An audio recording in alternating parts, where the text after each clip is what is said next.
Good morning, Sanbonani, Tubela, Masaroni. Ladies and gentlemen, goeiemorgen, and welcome to this official opening of the University of the Free State.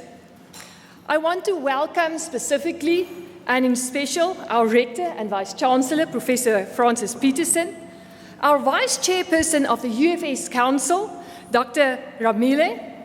A special welcome to our Council members, Mr. Futwa, Mr. Derek Forster, our Vice-Rector, Research, Innovation and Internationalization, Professor Viton, Vice-Rector, Operations, Professor Naidu, our Registrar, Mr. Ntsababa, Campus Principal of the South Campus, Dr. Mariopi, newly appointed, our President of the Convocation, Dr. Dutoy, newly elected to the Convocation, the Deans of our faculties, our SRC President, and a special welcome to you, staff members, students, and parents. Welcome to this. I just need to indicate the apologies as well from our Chancellor, Dr. Mokele, the Campus Principal of Kwakwa, Dr. Mandiu, the Chairperson of Council, Mr. Lowe, and our Vice-Rector for Institutional Change, Student Affairs and Community Engagement, Professor Lenka Bula. Colleagues, staff, student, parents, thank you very much for your attendance today, and I hope this is for you an exciting year as it is for the management of this university. We're going to have a first item by Chris van Zyl. He's playing Elegy by Gabriel Fauré on the cello, accompanied by Dr. Anneke Lamotte on the piano.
Thank you very much, Chris and Dr. Lamont. Ladies and gentlemen, it's indeed for me a privilege to introduce the University of the Free State's Vice-Chancellor and Rector. Before joining the Free State University, he was the Deputy Vice-Chancellor of the University of Cape Town in South Africa until March 2017. He was formerly been the Dean of Engineering and the Built Environment at the UCT. He was also Executive Head Strategy at Anglo-American Platinum, Executive Vice President of Research and Development at Mintech, and Head of the Department of Chemical Engineering at CPUT. He graduated from the University of Stellenbosch with a Bachelor in Engineering up until a PhD in Engineering, and completed a short course in Financial Skills for Executive Management with the IIR training. He is a recipient of the Ernest Oppenheimer Memorial Trust at the CPUT, the Researcher of the Year Award, and a regular reviewer, and a member of a range of editorial boards for international journals. He's a non-executive director on the board of the Fruits Unlimited, and he has been the chairman of the board of the Council for Scientific and Industrial Research at the CSIR, a non-executive director on the board of the Royal Bafokeng Platinum, and former member of the South African Minister of Science and Technology's National Advisory Council on Innovation. He was also a member of the Council of the Academy of Science of South Africa and the board of the NRF. Professor Petersen is a registered professional engineer with the Engineering Council of South Africa and has been a member of an international panel on sustainability for AngloGold Ashanti, and a former advisor to the Anglo-American Platinum Beneficent Fund, and is a fellow of both the South African Institute of Mining and Metallurgy and the South African Academy of Engineers. He believes in teamwork. He has played a key role in various initiatives within the higher education, industry, and science councils. He's a founder of the first cohort of industry research organizations in the minerals and energy sector, and has been actively involved in strategic planning with regard to the R&D in the science and technology sector, joint venture formation, and scenario development. Professor Petersen is currently serving on various national and international technical, editorial, and advisory committees, and is actively involved and has consulted widely to the South African engineering and the built environment industries. He has published over 150 technical papers and conference proceedings in international journals. Ladies and gentlemen, please welcome our Vice-Chancellor and Principal, Professor Petersen.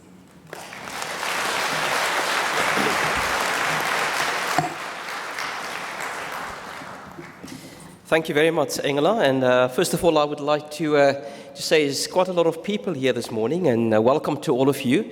We also are streaming to Kwakwa, and I also would like to say good morning to our colleagues in Kwakwa, our students there at Kwakwa, as well as the SRC there at Kwakwa. I think I need to be careful with these speeches because I believe that if you do State of the Nations or welcoming addresses, your speech is going to be tear up immediately, even before you deliver that. So I'm going to try to not be that long, and I think maybe future introductions we probably should, if they don't know me by now, then I'm not doing something right at the university. So from my side, good morning, colleagues. Goeiemorgen en Dumelang. I would like to have a special word of welcome to our Deputy Chair of Council, Dr. Natabileng Ramile. Welcome to you. Our other council members present this morning, my fellow rectorate members, members of the senior leadership group, and the senior leadership group consists of the deans and the senior directors, as well as some directors that form that group, the senior leadership group. So I would like to welcome them as well. The SRC president, I think he's part of the platform party, I have seen him this morning, as well as other members of the SRC that are present here this morning. I also would like to welcome friends of the university that might be in the audience today, and obviously welcome to all of you, because you are the most important people on our campus. I would like to to again emphasize the presence of the SRC, both here as well as Kwakwa. I have already welcomed the South Campus in terms of the colleagues as well as new students, and also the SRC there. But I would like to specifically welcome them and say thank you for the role that they have played up until now, assisting first-year students, guiding students, engaging with management on the issues that is not running smoothly or where they might have challenges with.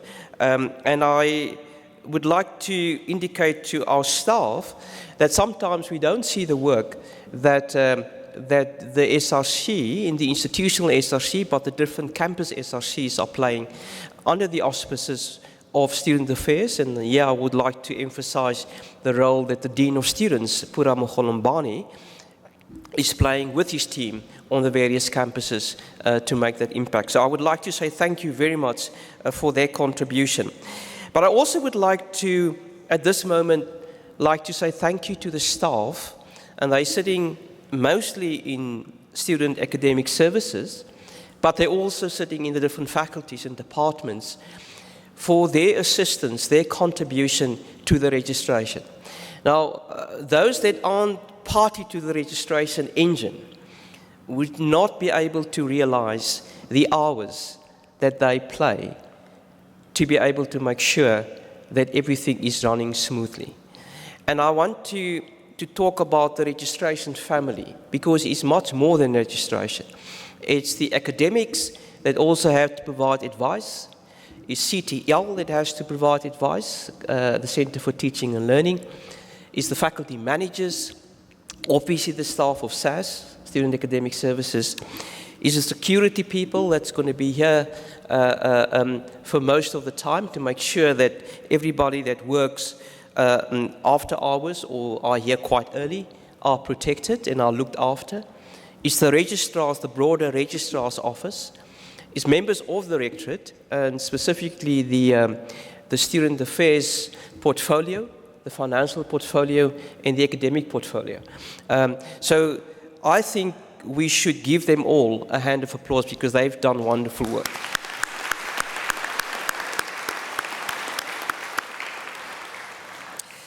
So I also would like to welcome all of you back, and I hope you had a well-deserved break. And often when we do the welcoming of staff in early or mid-February, it sounds so late because we already been here for almost a month.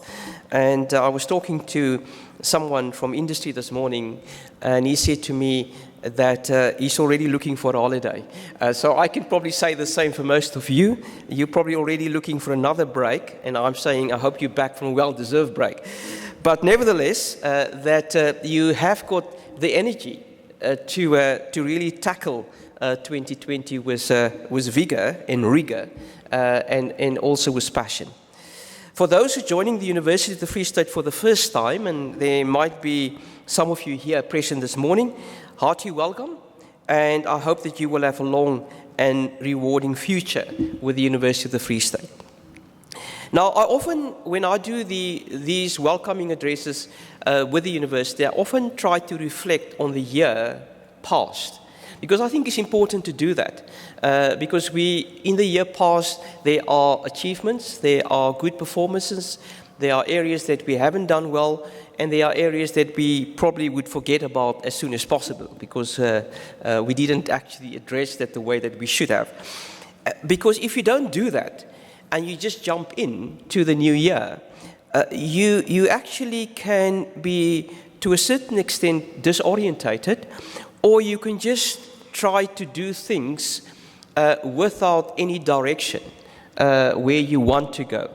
And I would like to say that 2019 was a year, and the focus of the year, if you recall those that were the year last year, the focus of the year was really about to look at our delivery that we promised we're going to do, are they on track? And that is delivery in related to the university's strategic plan, 2018 to 2022, the Integrated Transformation Plan, the ITP, the 7 Vice-Chancellor's projects, the institutional multi-stakeholder group, the institutional risk register. Those are the 5 documents, the 5 key, and that's the sort of the road, the North Star that we're all focusing on. And we want to know, are we still on track with what we said we're going to do? That was the focus of 2019. And in this regard, both the Directorate of Academic Planning and Institutional Research, and you probably would know them as DIRAP, and then we also have a project office, not a complete project office, but a project office in my office. Both the 2 of them have played a critical role to track the progress of our implementation. So I could say that overall, the institutional governance of the university is in place with, I believe, an excellent relationship between the rectorate, and I'm part of that rectorate, and the council. And that relationship is important to have, because that's the highest level of governance that university have. And if that relationship is frictional, then you're going to feel it. You're going to feel it in different ways. And I can just say that that relationship is an excellent relationship. It's a relationship where we talk honestly with one another, we agree on certain things, we would lift out the areas that we need to have more attention on. So for me, that relationship is crucial, and I believe that that's an excellent relationship between the rectorate and the council. All council committees are functioning well, and they're operating according to a terms of reference. Currently, there's a governance project, in fact led by our registrar, Mr. Nakile Nsababa, is in place to revise and or update the remits of all council, Senate and Senate committees and ensure that there's an alignment between the faculty committees. So it's important that that governance, and I start with governance at a high level, because if that governance isn't in place, then what we're doing either wouldn't be compliant or would not have the buy-in of all the people in that governance structures. So the governance between council, Senate, and the faculty is quite crucial. It was critical to obtain alignment between the university statute, the institutional rules, and the constitutions of other formal university structures, for example, the convocation. And I would like at this point also, we had a convocation meeting on Saturday morning, and we elected a new president of the convocation, Dr. Peter de Toey, and I don't know where Peter is, but Peter, I also would like to congratulate him, and I think we can also give him a round of applause. And that for me, if you have some time at some point to have a conversation with Peter and Nakile, you will just find out the amount of navigation they needed to do to ensure that there's alignment between the constitution of the convocation and our constitution. Now that was just one aspect, and we need to make sure that that alignment of all the other structures are in place. So we will, and therefore in 2020, we will continue to ensure that our institutional governance is current, very importantly, is current and it is correct. And we will work on that until we get to that point. And I'm pretty sure, I think in my conversation with the registrar, he has made the commitment to me that that will be ready and in place by the end of 2020, beginning of 2021. In the portfolio of teaching and learning, in 2019, we have made excellent progress in the areas of student success, in the area of curriculum renewal, language policy, so our multilingualism, and we had our multilingual Moketi that happened in September last year. Our short learning programs, we've got a short learning program office. We've now appointed the director of that office, and so there will be more activity happening in that space, and tracking of institutional plans through DIRAP. And all of that happened in 2019. I can just say that in the student success area, we're probably leading the country, and our input are globally known. And that's an area that we will continue to work on hard to make sure that the results that we promise we would like to get in our strategic plan, that through that initiative and leadership that we do that. The short learning programs forms a fundamental part of our university in two ways. The first one is we would like to diversify the university income stream. And there's a group of that we call the third stream income, and the short learning program will play that specific role. But the short learning program also is going to engage with people outside in commerce, industry, private sector, and to a certain extent in the public service as well, government. And to what extent do we bring them closer to the university? If we offer them a program, then we will get a relationship. And it was fascinating. I just came back from the mining in Durban in Cape Town, and I participated in a panel discussion on how would the future of the mine, how would the mine of 2050 look like? And part of my panel was the CEO of Anglo, the CEO of Caterpillar in Canada, and the Deputy CEO of the World Economic Forum in Davos. And we were talking about skills, and I was presenting the university perspective, higher education perspective. And we were talking about reskilling as a key component, because that's something that needs to happen. Now, reskilling means that somebody needs to offer that in a very packaged format. But to do that, you need to understand the industry. You need to know what are the areas that they need to be reskilled in. So short learning programs in that context is going to be crucial for us. And I would like us, at the moment we've got 213, the last time that I looked, 213 programs, short learning programs that we offer.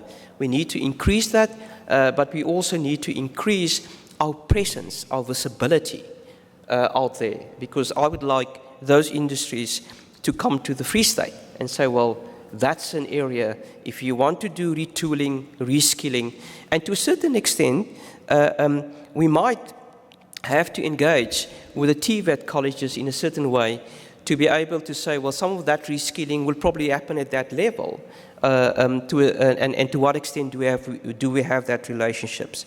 So in that portfolio of student success, curriculum renewal, language policy, short learning programs, and tracking of the institutional plans through DIREP, that was, for me, quite wonderful to see the development. Teaching and learning has got a full-blooded strategy.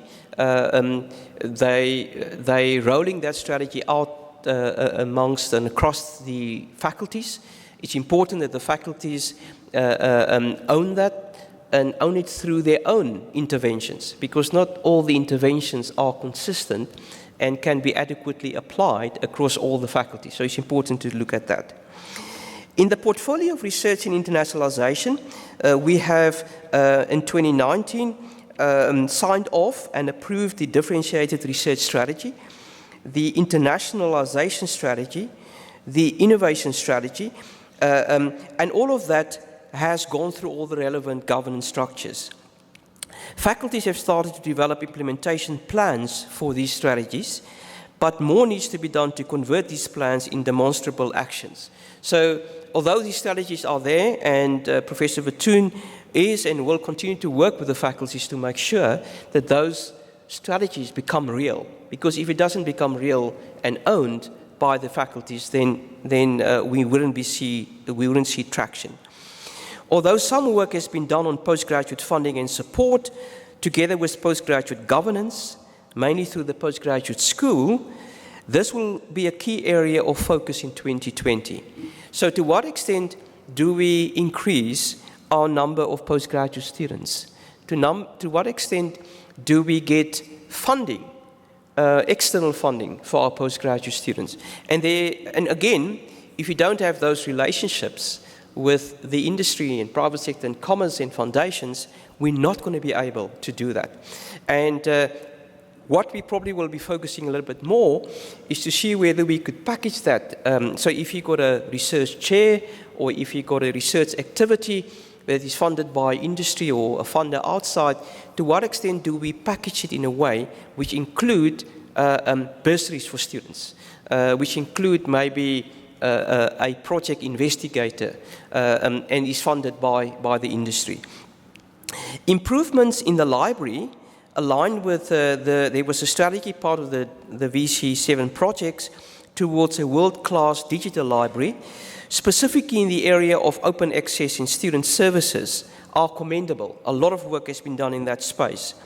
And a strategy and plan towards establishing a Center for Digital Scholarship has been approved. We had a workshop towards the end of last year on that, and there is a pilot, or at least, I shouldn't say a pilot, it's the first phase of the project that is going to be executed in 2020, and there's going to be an interim director that will be appointed to be able to drive that Center for Digital Scholarship. We have increased the number of NRF-rated researchers.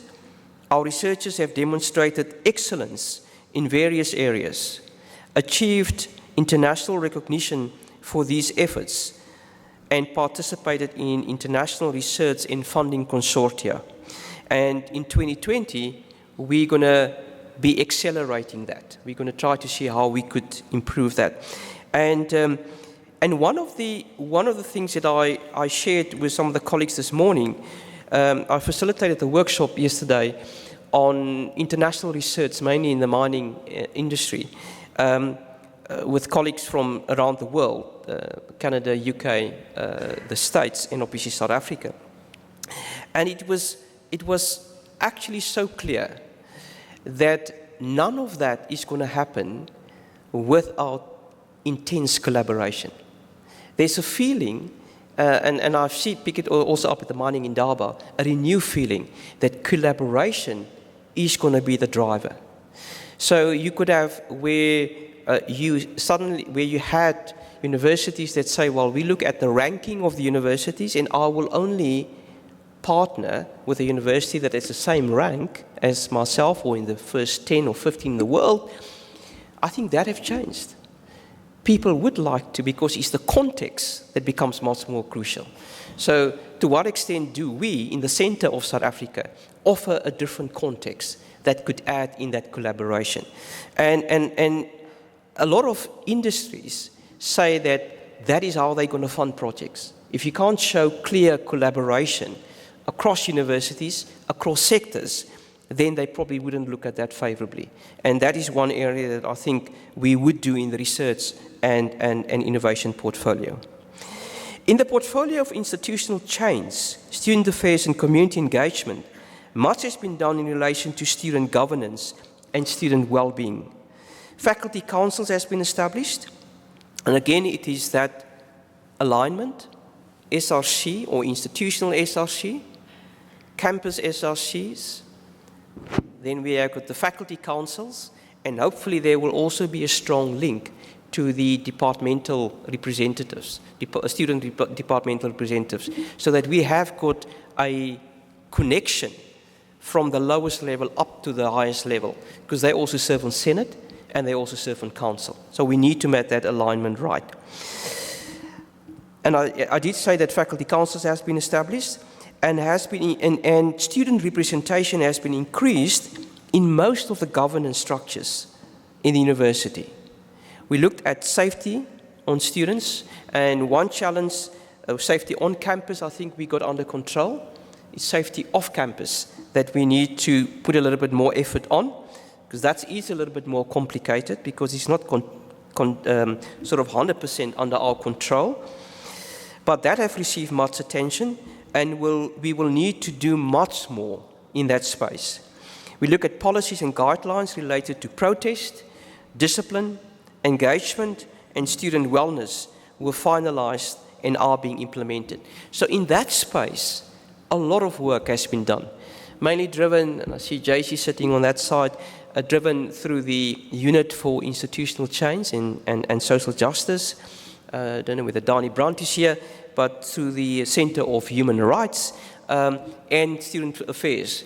And a lot of discussion happened at different levels within the faculty and also within Senate.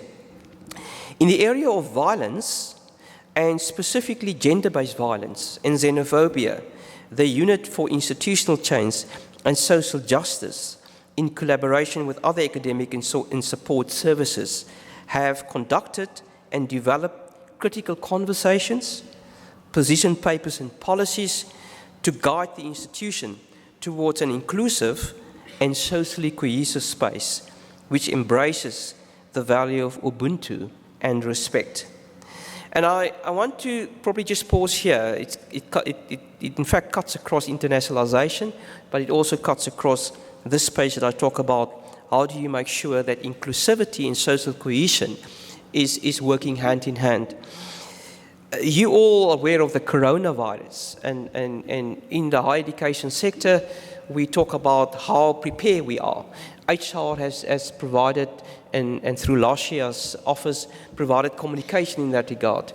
I think America has upgraded their status in terms of to their citizens to a grade 3 now, which means that you're not allowed, you shouldn't travel to China if you don't need to. That is the status. But so we also advise our staff and our students probably not to travel to China if you don't need to at this stage, unless we have got more information, but that you also engage with the Department of Health. But you follow those guidelines that we have sent out. But about 2 weeks ago, 3 weeks ago, 2.5 weeks ago, we're doing a three-way project with the University of California, Los Angeles, and the Freie University in Amsterdam, specifically on polarization. How can we be more socially inclusive and cohesive? And I had a meeting with the Chancellor of UCLA, and we were talking about the coronavirus, and I wanted to know to what extent are they prepared and how do they actually respond to that.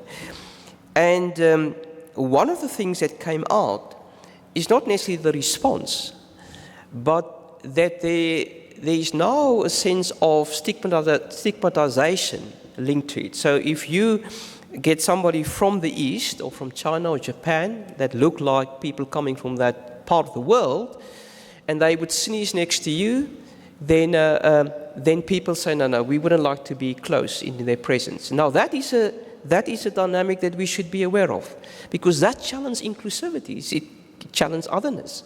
And that is now happening in the States. I know to what extent it happened in other parts of the world. So I'm just giving you a sense that we also need to be careful that we also have got Chinese students, we also have got staff from China, and they are part of our family, and we need to treat them in the same way. I also would like to once again emphasize Project Caring that have started last year to assist in developing a new university citizenship, integrating all social cohesion programs and initiatives across the university. We were, however, not successful in signing off our engaged scholarship strategy. And we will ensure that this is achieved in early 2020, because I did promise that we will get that in place the end of last year, so that we will enhance contextually the university's focus on community engagement. How do we engage community from a scholarship perspective through the engaged scholarship strategy? Our human resources, infrastructure, information and communication, housing and residences are all on track on what they have committed to do. And we will refresh our focus in 2020 to continue to deliver an innovative, superior contribution to the academic project. And I just would like to once again pause here for a moment to say that the work that we're doing on infrastructure, and I see Nico sitting there, the work that we're doing on student accommodation, there we also lead the country. In fact, Department of Higher Education often comes here to be able to say, how do we assist them in assisting other universities that can't spend or adequately spend their infrastructure grant. In accommodation, Mr. Quinton Duquatan is assisting NSFAS together with the Department of Higher Education and Training to look at new models and how do we optimize our models of student accommodation. Also, on student safety, I'm leading a team together with the Minister of Police to look at violence across South Africa on all our campuses, all the 26 universities. So I'm giving you that indication that is often not that visible, but is those things that are important for you to know, that through the work that has been done here, that we also influence the broader national context. And once again, congratulations also to Nico and to Quinton. Financial management remains key. The relationship between Department of Higher Education and Training and NSFAS is very important in this regard, and we maintain a very proactive relationship with both those, NSFAS as well as the Department of Higher Education and Training, and will deepen our focus on these in 2020. Now, very importantly, if you deepen your focus, you try to understand what are the fundamental drivers that influences that process. Up until now, our focus mainly with NSFAS has been more administrative of nature, and that is probably an expectation for universities. But this year, we changed our tact. We want to be more aggressive. We want to have a more aggressive business focus. So I said to the group that the money that's flowing through from NSFAS to the university and through the universities to student allowances and landlords that look after accommodation is close to 1.4 billion for 2020. If we administer it as an administrative process, then there's a specific mindset how we manage the 1.4 million. If you manage it as if it was your money, 1.4, and you want to optimize that, interest, cash flow, all of those, then you're going to have a different approach of doing it. Because that approach with me, you will put yourself into the shoes of the NSFAS people. So how can I get the money here quicker? What do I need to do? Sometimes I need to do work that they need to do, but that's fine, because it will mean that we will probably offset that from the interest that we will get. So it's a total mind shift in terms of how we would do that. And that is how we're going to look at NSFAS for 2020. And obviously, that is not only for the institution, that is obviously to the benefit of the students.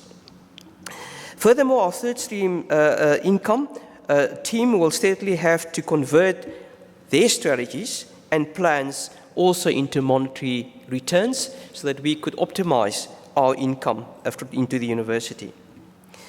Although we have made good progress in the area of student application management, the whole process of automation of the student life cycle, including our online registration, student governance, student appeals and discipline, need to be prioritized in 2020. Now, in that life cycle, there are things that we already are doing well, but there is also a part of that we're not doing that well. And I made myself a note here, we need to get that right in 2020. And I've seen, I normally, together with my rector team, visit the faculty boards in the faculties. They've got faculty boards once a quarter, and I see on the questions that come to the rector, all of them are actually related to online registration and how the registration process can be improved. So that we need to get right, but the registrar, together with Mr. Anban Naidu, the Deputy Registrar for SAS, are fully aware, and they need to unpack and plan the business process. It's not only an IT solution. IT would come afterwards. We need to understand that if I can't do the business process by hand to say this is what's going to happen, it's very difficult to convert that into an electronic process or an automation process. Communication and marketing has been a large focus towards the latter part of 2019. We have identified an integrated project where we bring communication and marketing, institutional advancement, the international office, the community engagement office, the careers office, and the student recruitment services together. And that integrated approach will be implemented in 2020. So, to all our staff, I think it's important to realize that engagement, conversation, clear communication, and decisive action yield the type of environment which we all want to work and study in. And I can assure you that we will continue with that engagement in a sphere of respect, a sphere of tolerance for different views, but always focusing on what the ITP is standing for, and that is fairness and social justice. We must always remember that the University of Free State exists through its staff and through its students, and we should never let one of them feel neglected or not being heard. And this is a sentence that I have introduced in all of my in all of my welcoming addresses, because that gives us a sense of where we want to go. So I always say that we have our eyes firmly set on the far horizon to ensure that we bestow an institution on the next generation that is different from the past, equally impressive, a place whose every essence is found in perpetual renewal. And that means that every one of us is smaller than the institution. And every one of us need to lay a brick that build an institution that is different from the past, more impressive from the past, and an institution that will grow constantly. So colleagues, let's 2020 this year, and every year, last year it was delivery on track. This year, our focus is going to be on visibility and impact. And I would like us, everything that you do, talk about that. Talk to your colleagues internally, and we're going to make sure that we talk about that outside. And it's going to be the role of not only me or members of the rectorate or the senior directors or the deans, it's going to be all your roles. Where you are, how you do it, always tell what we do. And you would be amazing that in most instances you probably would set the pace, or at least in certain way are managing or leading practices that other people could learn from. Thank you.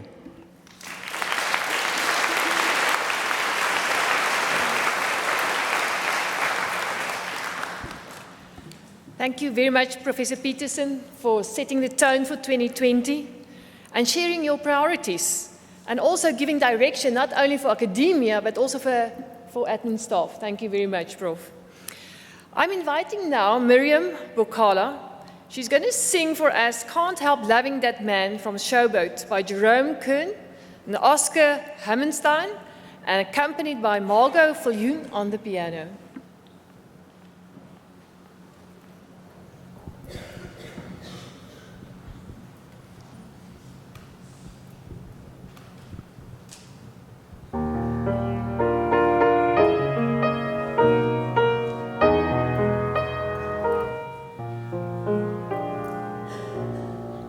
Fish go to swim and birds go to fly. I go to love one man till I die. Can't help loving that man of mine. Tell me he's lazy, tell me he's slow. Tell me I'm crazy, maybe I know.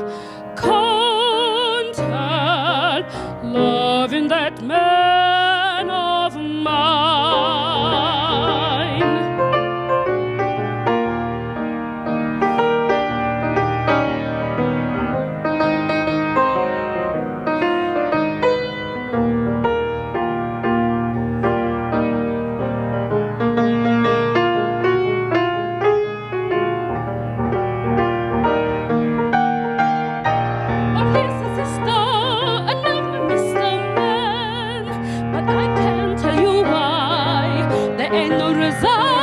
I should love that man. This must be something God the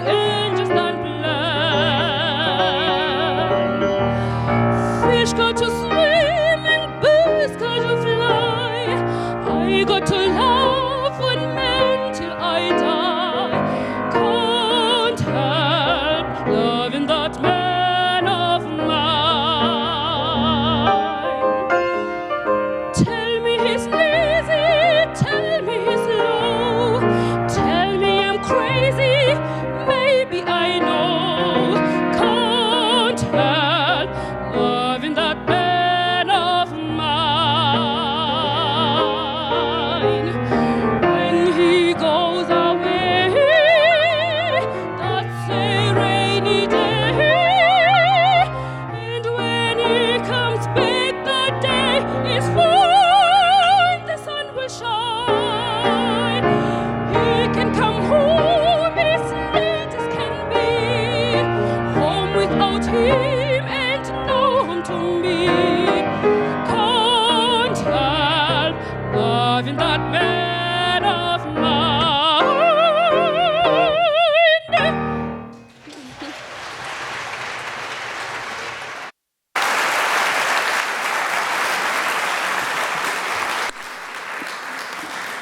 Thank you very much, Miriam. This was a wonderful, energetic, enjoyable performance. Thank you very much.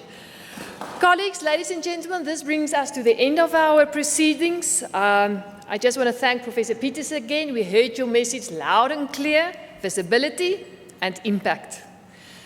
Guests, you are invited to the foyer for the refreshments. And with the closure, we're going to end off with the national anthem by Charity Leburu and accompanied by Dr. Anneke Lamont on the piano.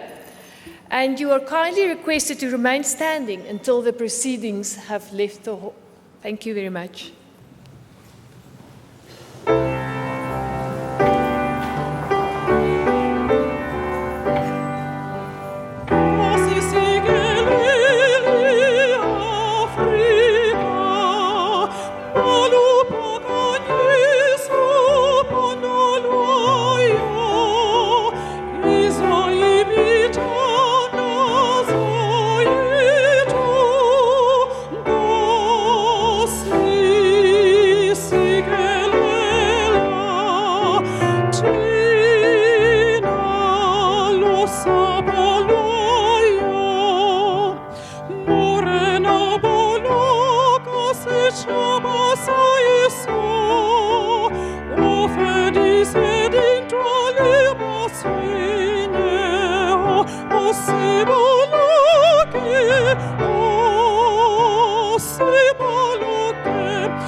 War on sea.